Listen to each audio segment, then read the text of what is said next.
Ang contenders lang naman dun sa grupo nila is parang isa, dalawa.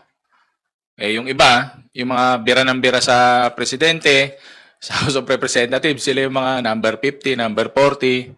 Kumbaga sinasakyan nila yung kasikatan ng presidente sa kanang nagagawa niya eh. Parang wala lang, sumasakay sila, naninira sila, hindi naman sila umaangat sa survey. Feeling ko nga pag tumakbo ko, baka mas mataas pa ako sa kanila eh. Parang feeling ko masikat ako ng konti sa kanila. Plataforma kaya ilatag nila at hindi paninira. Tignan natin, baka umangat ng konti sa survey, mas maganda. Kasi ang tao, naghahanap ng resulta yan. Naghahanap ng magandang plataforma yan. Kasi lagi na lang nilang ginagamit. Naghahanap sila ng ibabato sa house. Sinasakyan nila yung kasikatan. Kasi sumisikat ka pag gumagawa ka ng magagandang bagay. Hindi yung mga hindi magagandang bagay. Hindi kasi sikat doon. Eh siyempre, sasakyan yan. Ang daming achievements, ang daming ginagawa, ang daming solusyon na napoprovide.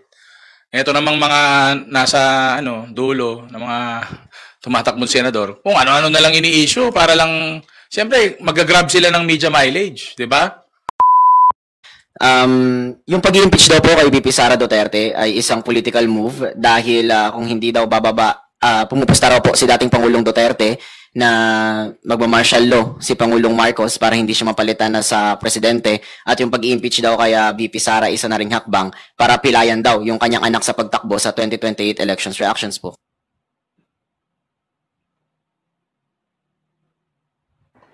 Yung sa pagdeklara ng martial law, fake news po ulit. Hello, fake news, Mr. Fake News. Pero, puro fake news na lang lumalabas sa bunganga nyo, palitan nyo naman. Yun naman po yung sa impeachment, nakita pa naman po natin yan lahat during the Quadcom, during the budget hearing sa local government. Hindi pa nga po nasasagot si Mary Grace Piatos. Sagutin na muna nila yun. O yan, may impeachment na. Kaya nga umabot sa punto na ganyan kasi hindi nga masagot yung napakasimpleng tanong, sino ba si Mary Grace Piatos? Saan napunta yung mga pera na yan? Kaya wag muna kayo mag-fake news.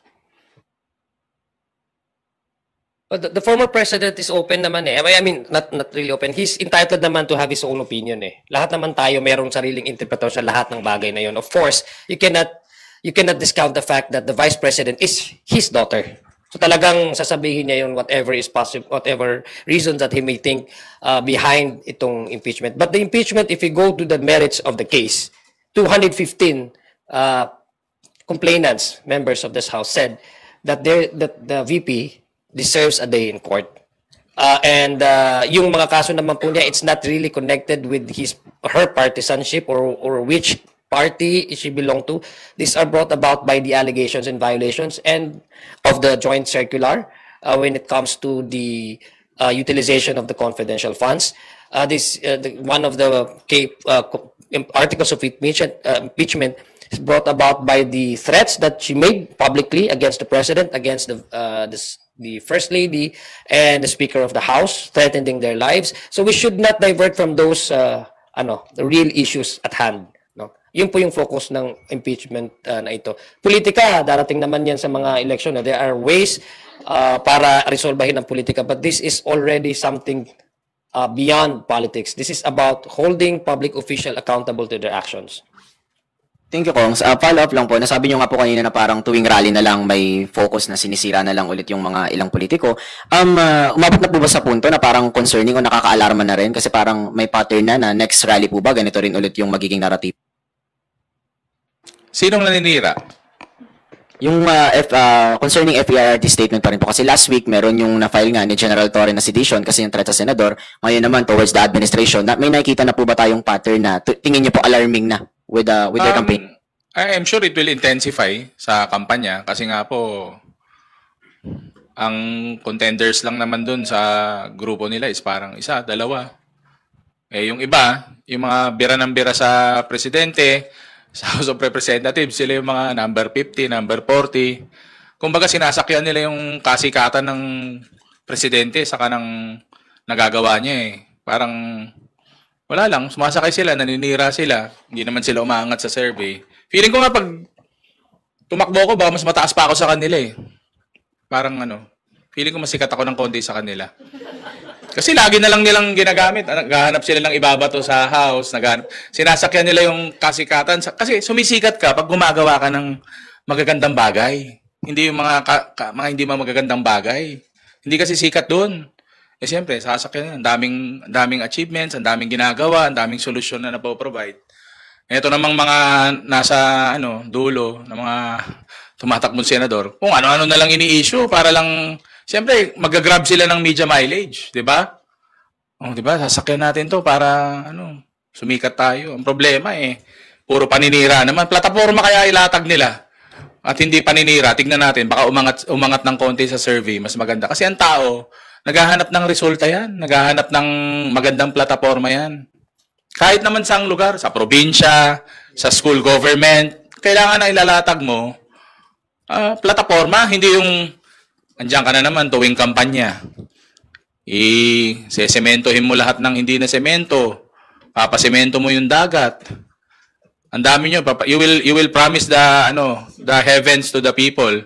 Eh nasan ka ba nung dalawang taon at kalahati? Eh wala ka naman.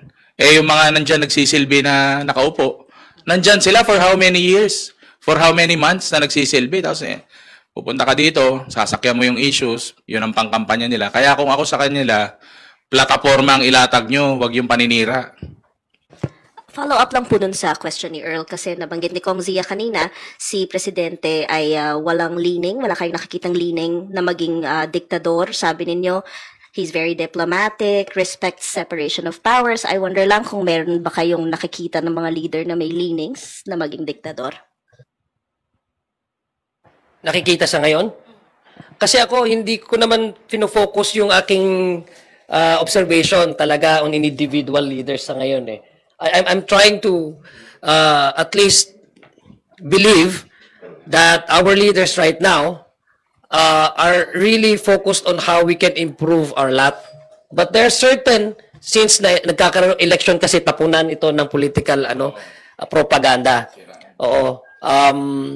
It's for me personally, I would say that those people who have been in power and yet used their power to censor perceived political enemies has the tendency of a dictator. Taong bayan po ang magdidesisyon dyan.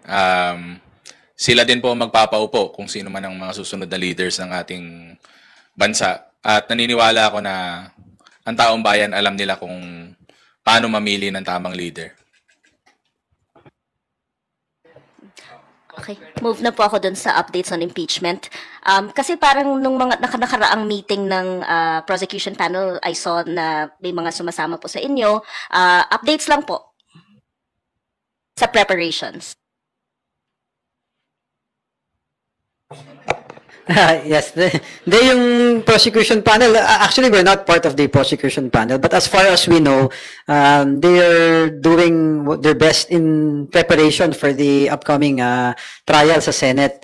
At the end of the day, I'm sure both parties are preparing. So, yung impeachment trial kasi sa Senate, it's a good opportunity na marinig yung dalawang panig eh. So, I think it's the most democratic process we can go for. That's why both parties should really be prepared. And I think they're doing that. Thank you.